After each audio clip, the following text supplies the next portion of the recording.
დავბრუნდით რეკლამის შემდეგ ჩემო ძვირფასებო და საყვარლებო და როგორც შეგვირდით სტუმრად დაგახვედრეთ ყველასთვის საყვარელი თავისი საქმის პროფესიონალი მიშელის ვარსკვლავის მფლობელი და თავად ვარსკვლავი კულინარიის სამყაროში ქალბატონი ლიანა ბუნძული.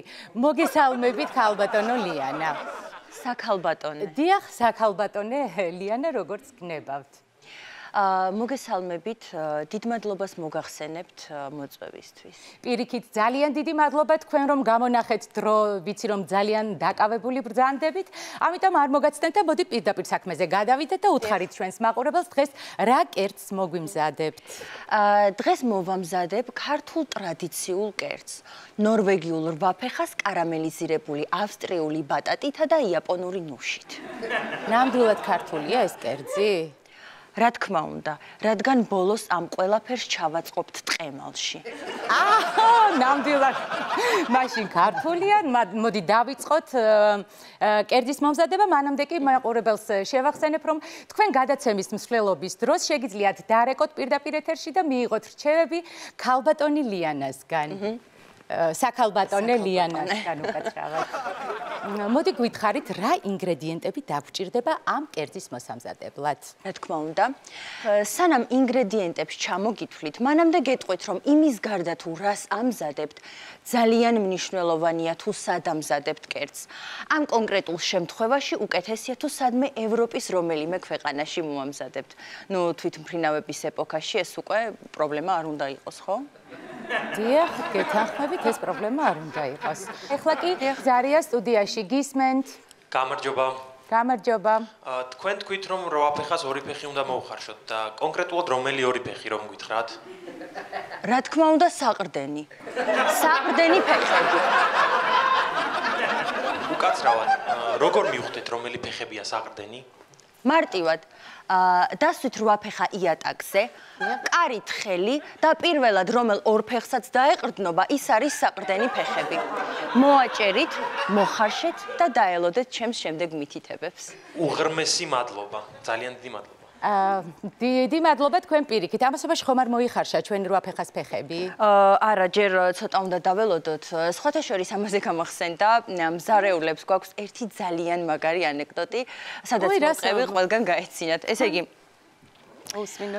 მზარეული შედის რესტორანში, ჯდება უკვეთავს კერძს და ეუბნება მიმტანი, რომ ცოტა დააგვიანდებაო და რას ეუბნება მზარეული? ვიცი.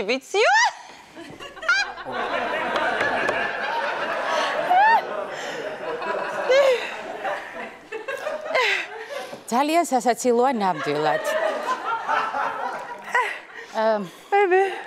იცით რა ვიფიქრე?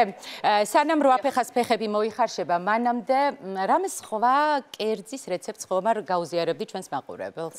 რა თქმა უნდა, გასწავლით, თან უმარტივეს რეცეპტს გეტყვით, რომელიც შეგიძლიათ რეცეპტები ძირითადად. აი ნებისმიერ დროს შეგიძლიათ მოამზადოთ.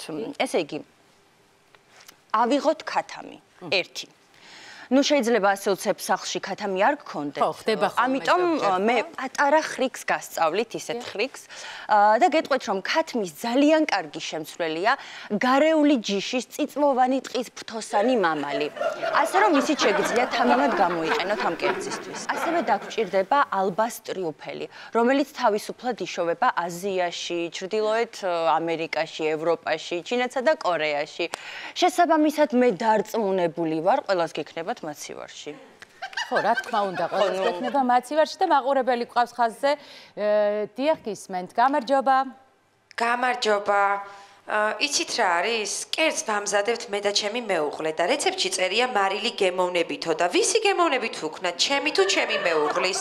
მეზობელსაც ვკითხეთ და იმას საერთოდ თავისი გემოვნება ჰქონია და ვინმე კონკრეტული რო გითხრათ, ვისი გემოვნებითაც ვუზამთ მარილს? ოჯახში ყავთ კიდევ სხვა ვინმე? დიახ, ჩემი და მერე?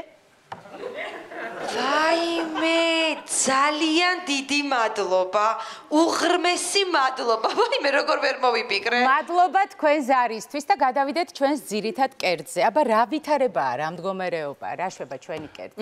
იხარშება საყრდენი ფეხები, იცით ცოტა რთულად მოსახარშია. ერთი მოიხარშა, მაგრამ მეორე ცოტა აკლია, იმიტომ რომ ის უფრო საყრდენი იყო და თან ამ შემთხვევაში უნდა გავითვალისწინოთ რვაფეხას ასაკიც.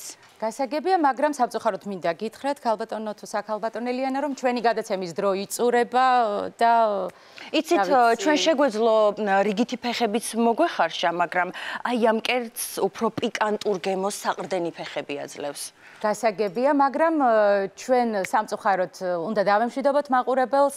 აქვე მინდა ბოდიში მოგიხადოთ იმის გამო, რომ სრულად ვერ განახეთ მზადების პროცესი, ჩვენ ერთ კვირაში დავბრუნდებით. გემშვიდობებით ნახვამდის.